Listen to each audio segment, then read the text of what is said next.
I thought this project was very timely, not only because a wreath is always very festive, and at first I was like, oh, it doesn't really look like a wreath, but also because this is when a lot of us are highly encouraged to spend more money. Is it the best? I'll answer that question with another question. Is it the worst? If your intention is to make something that reminds you of your home and the people within it, you can do that with just a few twigs and branches, easy. Hello everyone, I am Kaylee and welcome back or welcome to my channel where I share all of the cozy, creative, witchy and weird ways where I make my life more magical. And today we're going to be doing that by crafting a DIY natural wreath for Christmas or Yule that will also double as a protective door charm if you're a bit more woo-woo like me. I have to apologize, I'm actually coming to you from my stairwell because it is the only place where I have light to record today. I will be sharing a stats breakdown of how long it took me to make this project as well as the total cost of materials used at the end of this video, so please make sure to stick around if you are interested in seeing that. I thought this project was very timely coming up on the holiday season, not only because a wreath is always very festive and beautiful to enjoy as home decor this time of year, but also because a lot of us are highly encouraged to spend more money and drive consumerism, especially here in the US with like Black Friday and things like that. And I wanted to really remind myself and encourage you to just slow down, settle into the season, and enjoy creating more than we consume. Not only is this practice a bit more ethical and economical, but it also produces a final product that is very organic and natural and totally unique to you and your home. With all of that said, let's gather our materials to make this wreath.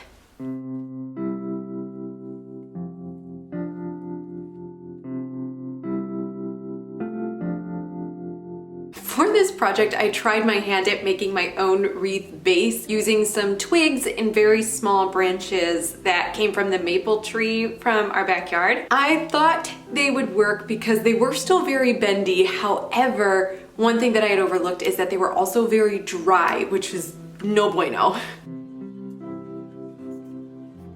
So lesson learned, you want to use fresh boughs if you're going to craft your own wreath base. They're just a lot more pliable and a lot more durable. Is it the best? I'll answer that question with another question. Is it the worst? Well, it'll give us a place to put all of our greenery on, and that's what really matters. Luckily, I had some fresh branches from the cedar that I had collected, so I was able to kind of strip off some twigs and branches from those and use the boughs themselves to kind of wrap around the twigs, the usable twigs that I had gathered, and that made it a bit more sturdy, which brings me to the greenery that I used. For this project, I collected some cedar, spruce, and huckleberry that was just growing abundantly around my home. Before you go off and gather your own natural greenery to use for this kind of project, I think it's important that you double check any rules and regulations around where you live. You know, don't take it from somebody else's property, and also look for the laws surrounding any of your wooded areas. Not only do we want to make sure that we're obtaining these materials legally, we want to make sure we're doing so with respect to the environment as well.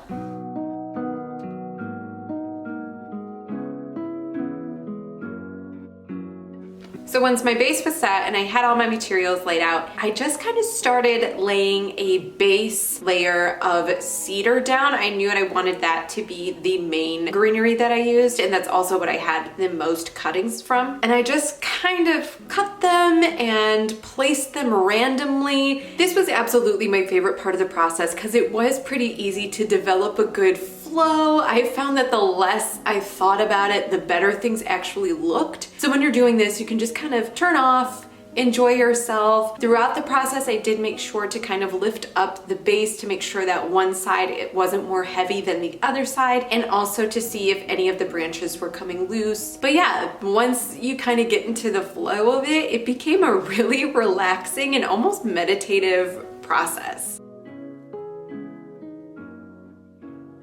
Once I had my base layer of cedar laid out and I was really happy with the way things were looking from there, I started to add in bits of the spruce. And I just kind of stuck those in just wherever I thought could use a bit more fullness on the wreath. I will say for this, you may want to use gloves when assembling your wreath because spruce is pokey and it absolutely tore my hands apart putting it together. After I was happy with the greens, I then moved to the huckleberry and started adding in little pops of seasonal color with those beautiful red berries.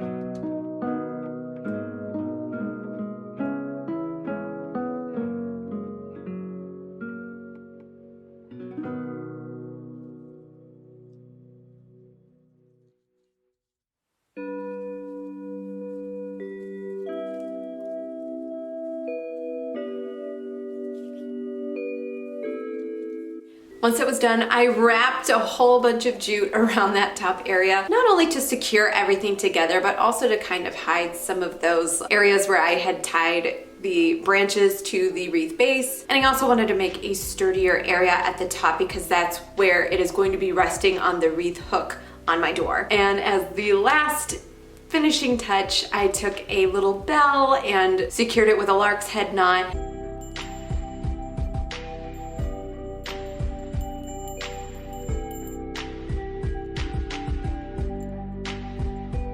And tied that to the top of the wreath so that it kind of hung in the middle.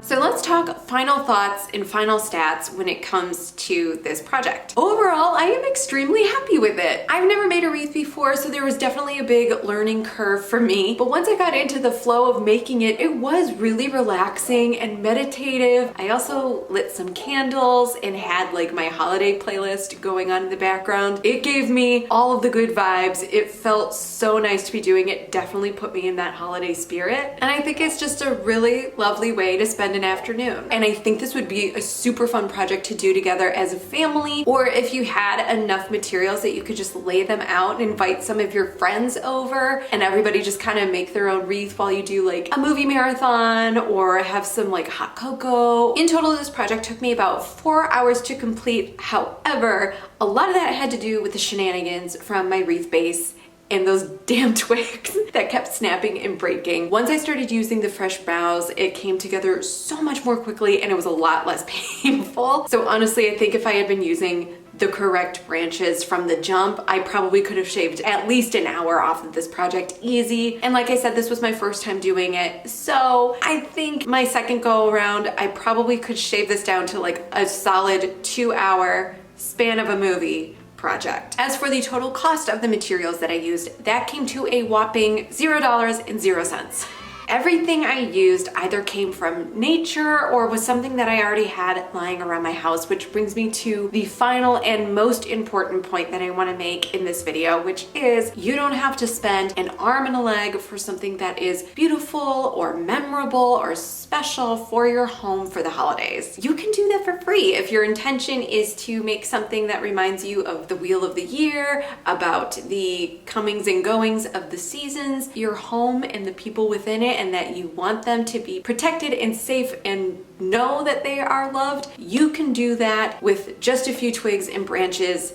Easy. And while I did try not to take more materials than I needed to from nature in order to make this project, I was left over with some extra cedar and some spruce. So I'm very excited to craft a lovely garland for my home using those materials. So now I got a bonus project out of it. I will be sharing the DIY for that project as a bonus video over on my Patreon this month. So if that sounds interesting to you, please consider supporting my channel as a patron, as your contribution contribution helps me to continue to make more videos like this one. The link for that will be in the description box below. And thank you to those of you who have already become a Patreon patron. I am so grateful for your contribution. And if you have made it this far into the video, please let me know by sharing your favorite holiday or Christmas song. I am always looking for good recommendations to add to my ever-growing playlist. So with that said, I will wrap things up by saying that I love you and appreciate you so much for watching. Thank you so much for spending your time crafting with me. I will catch you over in the next video, and until next time, I hope that you are staying cozy, staying creative, and most importantly,